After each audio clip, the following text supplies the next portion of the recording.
Just a heads up, this episode contains language that some of you may find offensive. I'm Gene Demby. I'm Shireen Marisol Meraji. And this is Code Switch. From NPR.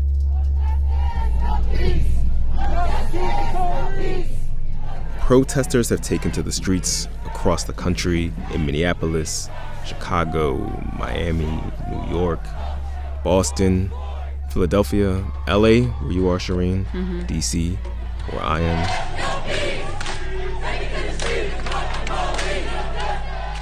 700 plus cities, Gene. Naming all of them would take the entire episode.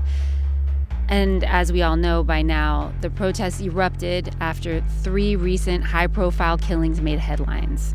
3 Black people were killed by former or current police officers. Those people killed were Ahmaud Arbery in Brunswick, Georgia. He was 25 years old, loved football and basketball, and he was studying to be an electrician. Breonna Taylor in Louisville, Kentucky. The 26-year-old worked as an EMT. She loved singing along badly, according to friends and family, to music from the 80s and 90s. And George Floyd in Minneapolis, Minnesota. He was a 46-year-old father, truck driver, and bouncer. Friends say his smile lit up a room. When the protests first started, we talked on the podcast about this feeling that we have been here before. You and I have been covering race together for the past 7 years, and so the George Floyd video and the first couple days of protesting, it all felt like deja vu. As did so much of the official response to the unrest. Groups of outside radicals and agitators are exploiting these agitators. We know they come in from the outside. Many come from outside the state even. We've got groups traveling from outside of cities, outside of states to come and be part of protests and engage in looting. Our best estimate right now that I heard is about 20% is what we think are Minnesotans, and about 80% are outside. Outside agitators, those mysterious wrongdoers who come in from out of town to stir up trouble. But the long lens of history brings into focus a very different view of those labeled as outside agitators. They're speaking truth to power and trying to upend the status quo in various ways. That's Peniel Joseph. He's the founding director of the LBJ School's Center for the Study of Race and Democracy. And professor of history at the University of Texas at Austin. For those of y'all that just started rocking with us at Code Switch, we occasionally have a feature called Word Watch, in which we examine words that pop up in the culture that have some kind of racial connotation to them. On this episode, we're digging deep into this notion of the outside agitator, because as Peniel told us, it's as old as America's original sin. And while slavers may not have used that exact outside agitator terminology, they absolutely did use the trope of that term to describe abolitionists. Harriet Tubman, John Brown, Frederick Douglass, to describe those folks who were anti-slavery and pushing for an end to racial slavery. Peniel Joseph says the most famous and recognizable use of outside agitator happened later, in the 20th century during the Red Scare. Probably the high point of the idea of an outside agitator working as an effective tool of repression is going to be during the start of the Cold War. So we think about the era of McCarthyism, the early 1950s, the idea that if you were a civil rights activist and if you were pushing for interracial democracy and an end to racial segregation, you were a communist, you were a Marxist, you were somebody who wasn't authentically American, and you were trying to do something that was subversive and anti-American and anti-patriotic. This category of outsider is politically useful. It expands and it shrinks to grant legitimacy to some people or take it away from others. And the anti-communist sentiment of the early 20th century, it made outsider status doubly effective against Black folks who were already a pariah class. And that even included people like Paul Robeson, the entertainer of the 1940s who went from super famous to infamous after his extensive anti-capitalist and civil rights organizing garnered him the label outside agitator. Paul Robeson's passport is revoked for almost a decade. He loses his livelihood. But white people lost a lot too, who were on the left. And this is the whole idea of people naming names at the House Un-American Activities Committee. In the 1950s, the height of the Red Scare overlapped with the civil rights movement. These days, we hear public officials quote Dr. Martin Luther King Jr., while at the same time condemning outside agitators for burning things or looting. But back then, Dr. King was the outside agitator. Now, the best thing for King to do is to get out of Alabama as quickly as he can, because he's a menace to the peace of this city.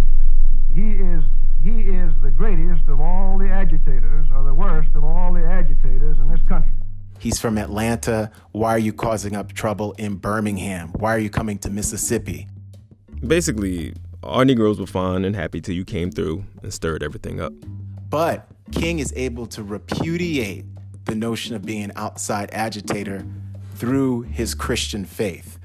When we think about how Black civil rights activists tried to get away from this slur or smear of being called an outside agitator, that's when we see the church movement.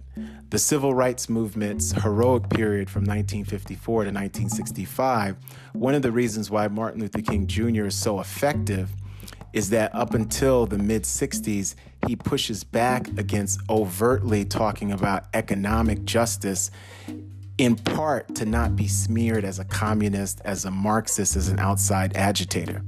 But Dr. King can't escape the outside agitator label. Peniel says it's back to haunt him in 1967. When he speaks out against the Vietnam War and starts organizing for economic justice, fair housing, and jobs with Black welfare rights activists. He wants to go for broke, to get a guaranteed income, and to march on Washington, occupy Washington, because King is the organizer of the first Occupy movement. It was Washington, D.C., and not Wall Street in the spring of 1968. And he's saying, we are going to stay in Washington, Resurrection City, multiracial, multicultural, revolutionary democracy, and shame this nation into doing the right thing.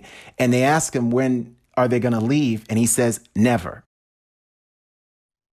Martin Luther King Jr. was assassinated 2 months before the Poor People's March on Washington. And exactly a year to the day after he gave that speech denouncing the Vietnam War.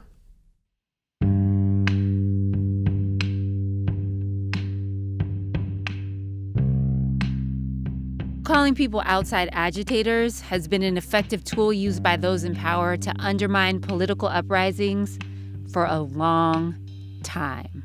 But does this label that we're talking about have the same power today? Peniel says it's complicated. Stay with us.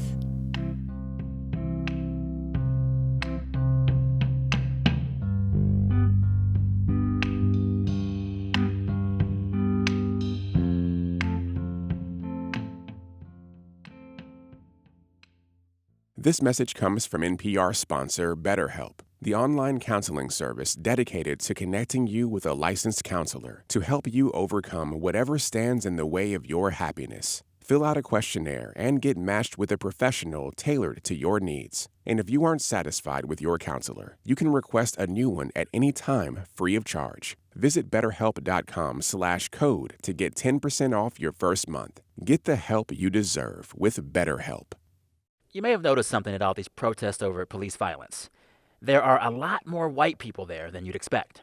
But how long will that last? This awakening among white American voters, how far are they really willing to go beyond dethroning Trump? Adam Serwer on race and lessons from history. Listen and subscribe to It's Been a Minute from NPR.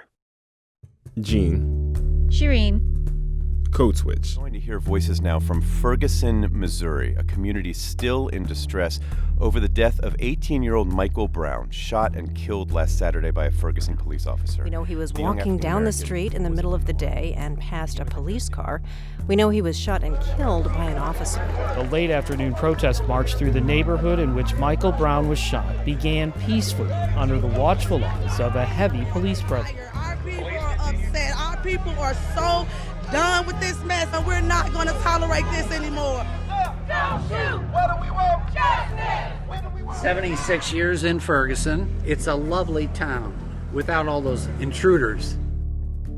Jean and I were both in Ferguson 6 years ago reporting on the protests that were happening then.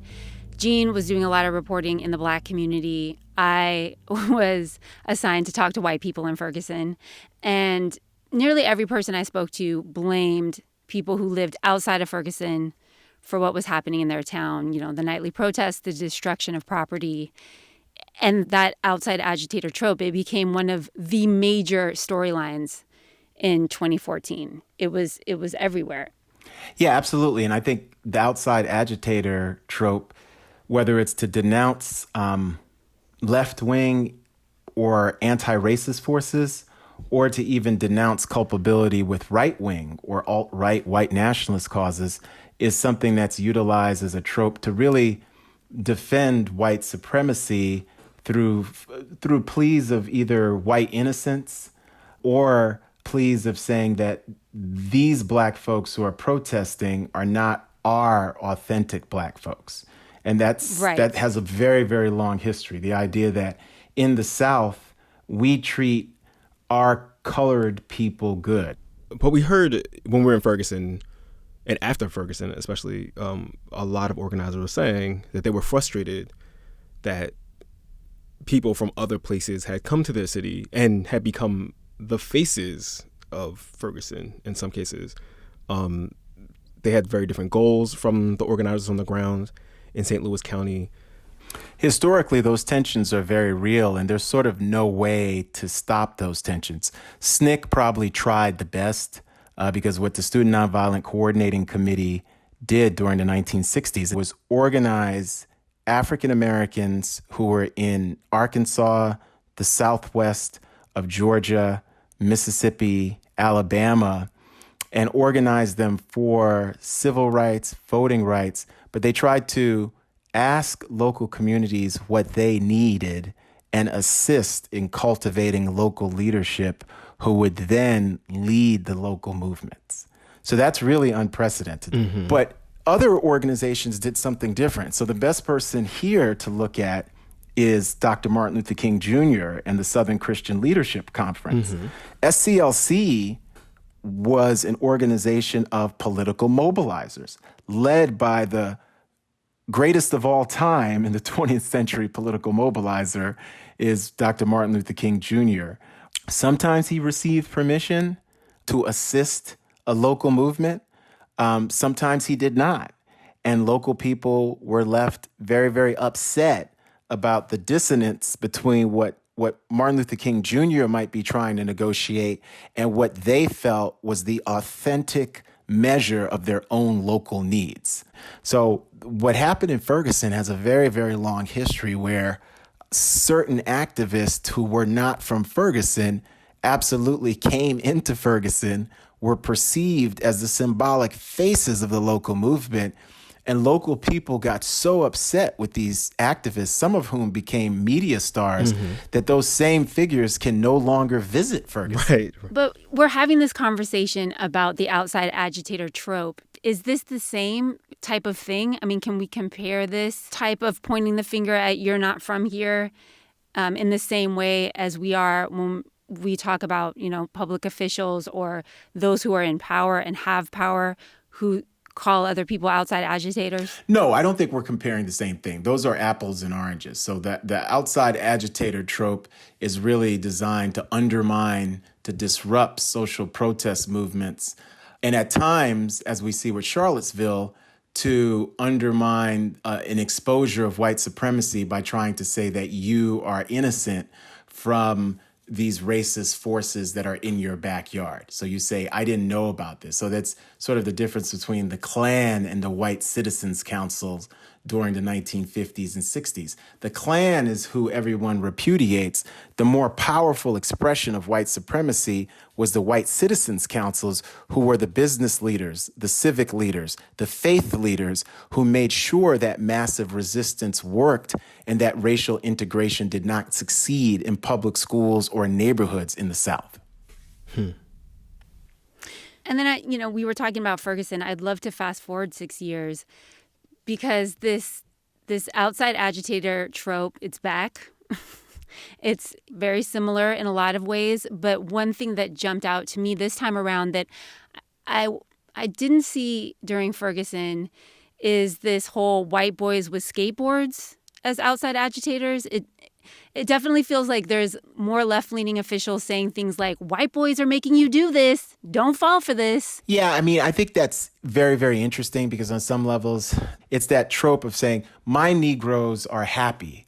My black people are fine, and I can talk to my black people. The only reason I'm having trouble is that either a new inauthentic set of black people have come and brainwashed my Negroes, or this trope of, don't listen to the white skateboarders or the anarchists who are trying to fool you into pipe dreams that'll never become a political reality. To that point, I would love to just read you this Facebook post I came across while I was prepping for this. It was written by Jaleel Mustafa Bishop on May 30th. Here we go. I know y'all want to believe it's all just white people burning and breaking shit. Just protested in Philly for 5 hours. Black people intentionally said, we are not taking this to the hood, turned the whole entire march around and took it downtown. Black people smashed windows. Black people broke into stores. Black people flipped cars. Black people threw items from said stores at cops. And black people fought back. And guess what? None of this was even close to the scale of violence that white people and their police force inflict on us every day. White anarchists did start those damn fires, though, but we cheered them on. Stop taking away black people's agency. We are destroying shit because we're done with the bullshit. And I posted this because I wanted to capture this moment where everyone was trying to erase what I saw as black people's intentionality and strategy around violating white property and black people's willingness to be directly confrontational with police and really the state and the local governments. And what this erasure was happening through constantly trying to portray this image of white people co-opting black people's movements, black people's marches. What does this do to take away the agency of black protesters and organizers? Well, I think that when you shift the focus in the conversation to anarchist or white young men causing havoc in a way that is seemingly disconnected to the core roots of the protests, which are protests for not just Black Lives Mattering, but to end white supremacy, to end institutional racism, to institutionalize Black dignity and citizenship, it does take away from Black agency in that sense. What are the roots behind these massive disruptive protests that are mostly peaceful? Why are people taking to the streets in these unprecedented numbers? Why has the NFL suddenly changed course after players say, look, I could have been George Floyd or Breonna Taylor or Ahmaud Arbery? Why are we seeing this sea change just even rhetorically when a few years ago, even amidst Black Lives Matter, when Kaepernick took the knee, people were punishing him for taking the knee? So we've transformed that in a matter of 2 weeks. But when you focus on saying it's the skateboarders or it's the white boys or these white folks are crashing windows, and you don't focus on the,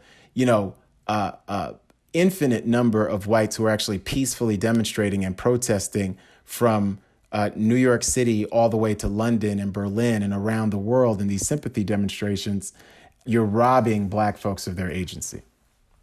One thing, just thinking about like what Shamim was just saying and this moment we're in, it's like, okay, what does it even mean in 2020 to be an outsider in these movements, right? Because part of the story of all this stuff we've been seeing, this sort of meta story that we call Black Lives Matter, is all of these what used to be local catastrophes, right, of Black people being killed by the police, are national. It's national news now, right? It's global news in some cases, right?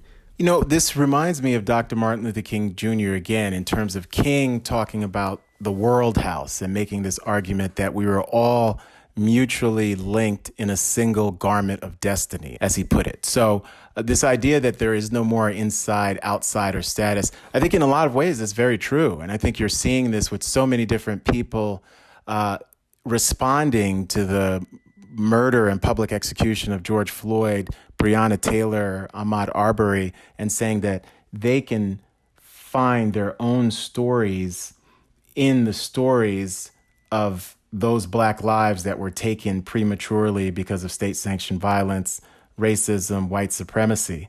So we are at a tipping point, and I do think this is an inflection point, and we can all feel it and see it, that we're at one of those crossroads in American and global history where we can choose a different direction. Peniel, am I hearing you say that this outside agitator trope, even though it's being thrown at quote-unquote violent protesters or quote-unquote looters, am I hearing you say it just doesn't have teeth anymore? Yes, it doesn't have teeth anymore for a few reasons. You know, it's about the political divide, but also the demographics of the country changed. It's the same reason why Barack Obama, no matter how eloquent he was, he could not have been president of the United States in 1968 or 1988 or 1996. The first time he could be president was in 2008 and 2012 because he could knit together a coalition that only needed, at its high point, 43% of white voters to become president of the United States. So the time, it has run out of gas, simply. It's run out of gas. So you can say that, but you're only preaching to your own choir, and that's ineffective. The reason why the outside agitator used to be so effective was that you could preach to people who are not part of your choir, and they were believing it, and you were smearing these social movements. Right now, we are so divided, no one is even going to the other person's church to visit, to hear that message. So this is very similar to America right before the Civil War, the kind of partisanship we're experiencing today. So you just said that this is reminiscent of the time just before the Civil War. That's how divided we are right now. So we know how that turned out. So what happens next for us? So what happens next all depends on several different things. The next election, the rule of law. Right now, the president of the United States has been really largely irrelevant to these mass demonstrations and protests. It's bigger than the president of the United States. So what happens next really depends on if this global moment for American citizens is signaling an inflection point that will lead to dramatic electoral change. What happens next is, how does the other side respond to this moment? Does it respond quietly and take this new transformation as just part of a democratic process and sort of live to fight politically another day? Or does it respond violently? In the case of the pre-Civil War, what happened next was certain states started to secede, starting with South Carolina, and we went into a 4-year conflict where over 700,000 Americans lost their lives. I think right now, and we've seen it even with the protests, where we've seen men who had chainsaws trying to run protesters out of a public space in Texas. We've seen cars try to slam violently into protesters, trucks try to slam into protesters. One man was killed in Bakersfield, California, a black man. So we're already seeing these violent skirmishes. The police are probably among the most well-armed critics of the protesters, and we've seen police violence really strip away the illusion that police are just good guys and women who are just trying to help American citizens. The police have never been based on that for black folks. And the last 52 years of empowering and amplifying their resources, their standing in America, we have really reaped what we have sown. And like Malcolm X said in 1963, the chickens have come home to roost. If things go the way you said, where it's a democratic process and people quietly accept that this is part of the democratic process, I mean, this could be an opportunity to make Reconstruction stick. This could be a second chance to make that whole, make that happen. This would be our third chance, technically. Our third chance. The 1960s were absolutely a second chance. We failed. I think it's important that we all acknowledge that. Social movements are not just about victory laps. And I think we live in a society that wants us to tell successful stories and how we won and how we overcame. Sometimes we don't. There was a great song by Naughty by Nature, Everything Will Be All Right. And one of the lines to that song in the chorus is a young man talking about all the hardship he's going through growing up in inner city America. And he rhetorically asks, how will I make it? And he answers, he says, I won't, that's how. So sometimes we lose. And so we lost those struggles to make Reconstruction come true. We lost the struggle for Black dignity and citizenship. If we hadn't, Sandra Bland would still be alive. Breonna Taylor would still be alive. George Floyd would still be alive. So their deaths are evidence of our loss. But do we have a chance to make good on that promise, the promise of really Black American democracy, which is a democracy expansive enough to include all people, immigrants, LGBTQ, trans, just the whole works? Yeah, we have a generational opportunity, because right now that Black American democratic tradition has hit the streets of our global world, what King called the World House, and people are quaking in their boots. People who are not advocates of social justice, people who don't have any kind of love or empathy for poor people, for Black people, for the non-able-bodied, for the gay, the queer. Those people are quaking in their boots.